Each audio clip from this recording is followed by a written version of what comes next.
ასეთი, მაგრამ ანუ რისკსა და ბენეფიტს შორის მე გონია რომ ბენეფიტი აშკარად ჯაბნა იყოს ხიზლად მარტო ამ პროექტზე კი ყველა პროექტზე მათ შორის ახლა მაგალითად ყველაზე კარგი რა იქნებოდა იგივე ხო აი ვთქვათ პირობითად აი 700 მილიონის ნაწილი ახლა ჩემი აზრია ეს ცალკე რომ მაგალითად რაიმე ტიპის დემოგრაფიული პროექტების წახალისებას მოხმარდეს ეს იქნებოდა ძალიან კარგი მესიჯი საქართველოს ხელისუფლების მხრიდან მათ შორის ოპონენტების მიმართ და ზოგადად მოსახლეობის მიმართ რომ აი ჩვენ რეალურად ამ დემოგრაფიაზე ვზრუნავთ, სწორედ აი აქედან მიღებული შემოსავლით აქ ბევრი რამე შეიძლება ხო დემოგრაფია, მათ შორის განათლება, ახალგაზრდა ოჯახების დახმარება,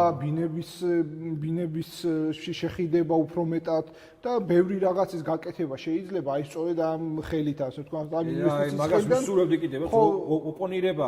თუ აი გვინდა მოდი იმაზე დავიწყოთ რაც მართლა მომიტანს შედეგს. ან ჩემი აზრით კი ოპონირება უნდა იყოს, რომ აი პირობითად ეს 700 მილიონი აი როგორც დაანონსდა, ხო, მთავრობის მიერ რომ შემოვა ყოველწლიურად, აი ეს რას უნდა მოხმარდეს, თქვა გზებს მეტად ჩემი აზრით აი სწორედ აი იმას რასაც ჩვენ საუბრობთ რა ეს კონსერვატიული ოჯახური